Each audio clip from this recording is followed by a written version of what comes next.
De hoje nós comentamos, inclusive ontem aqui nos Bastidores do Poder, a expectativa para a reunião entre o presidente do Supremo e o presidente do Senado, Luiz Fux, e Rodrigo Pacheco em Brasília, em meio a todo esse clima de tensão. O João Pedro Mello acompanhou de perto esse encontro, durou ali 50 minutos, né, João? O que saiu desse cafezinho da tarde entre os dois? Boa tarde para você.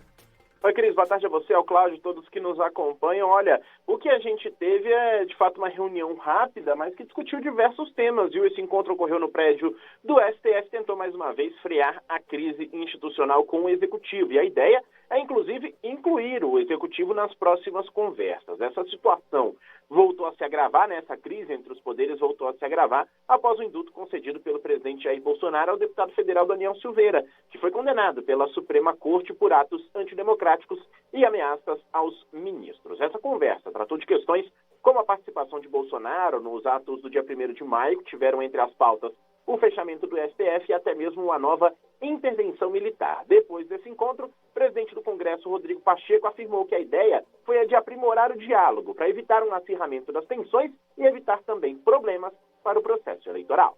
A conclusão de que o diálogo é fundamental, que nós precisamos alinhar os poderes, que nós temos uma obrigação comum de enfrentar roubos antidemocráticos, temos que preservar a democracia, preservar o Estado de Direito e garantir que as eleições aconteçam no Brasil dentro da normalidade, que é o que a sociedade espera.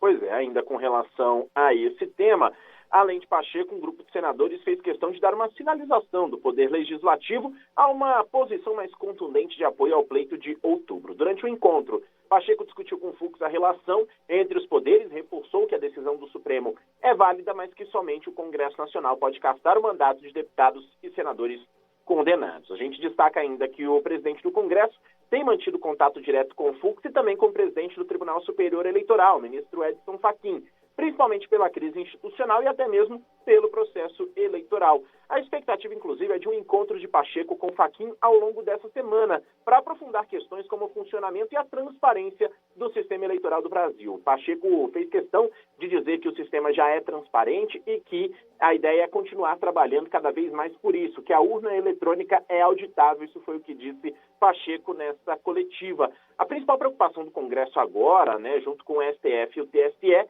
é de que, por conta das alegações recentes do presidente Jair Bolsonaro sobre a lisura do processo, haja um aumento de tensão durante o período eleitoral no mês de outubro. Isso foi o que disse, então, Rodrigo Pacheco, depois dessa reunião com o ministro Luiz Fux no Supremo Tribunal Federal. Valeu, João Pedro Mello, ao vivo de Brasília. Bom trabalho, João. Valeu, queridos. Bom trabalho a todos. Valeu, João Pedro Mello conosco, direto da capital federal. Ô, Cláudio, de reunião em reunião, o pessoal aí vai fazendo política, mas de concreto mesmo?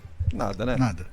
Noves fora, nada. Você vê o esforço do nosso João, do nosso JP, de tentar dar significado a essa reunião, que na verdade não foi reunião, foi um factoide, foi uma visita de Rodrigo Pacheco ao presidente do TSE.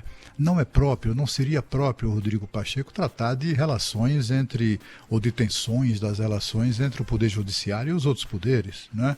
Seria até indelicado da parte dele. Ele pode ser lento nas decisões, é um roda-presa militante, mas ele não é capaz de cometer indelicadezas institucionais dessa natureza, né? Então, não tem nada disso, foi uma visita de cortesia, apenas isso, foi um factoide que espertamente o Rodrigo Pacheco criou para ocupar aí um espaço político que ele percebeu que estava meio dando sopa, né?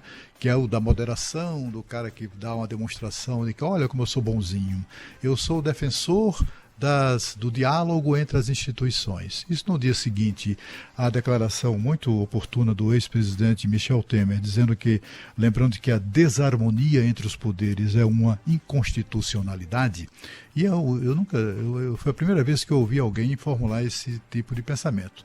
Na boca de um constitucionalista competente como é o ex-presidente Michel Temer, isso ganha um significado muito especial, porque, afinal de contas, a Constituição não sugere, não pede, não recomenda.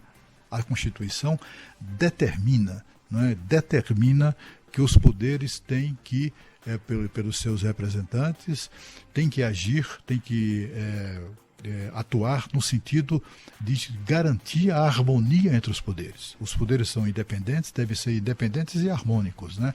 Quando um poder acaba invadindo as prerrogativas ou mesmo tentando neutralizar as prerrogativas de outros poderes, invadindo suas competências, aí esse desequilíbrio se estabelece. Foi exatamente o que aconteceu no Brasil. E o pior é que o desequilíbrio em razão das decisões do Supremo Tribunal Federal anulando atos administrativos do presidente da República, um negócio impensável, isso nunca aconteceu antes, né? Anulando portaria, anulando decreto, anulando tudo, qualquer decisão do presidente da República, que afinal de contas, bem ou mal, para o bem ou para o mal, foi eleito para isso, para governar, né? E não para ser governado, para que o país seja governado pelo Rede Sustentabilidade, que é um partido de uma única deputada e consegue tudo o que quer, anulando ou impondo decisões administrativas ao governo atual. Essa interferência permanente do Supremo no Poder Executivo e no Poder Legislativo provocaram esse desequilíbrio. Agora, o desequilíbrio se estabeleceu de uma vez por todas porque, ocasionalmente, está na chefia do Poder Executivo um presidente da República de pavio curto, né?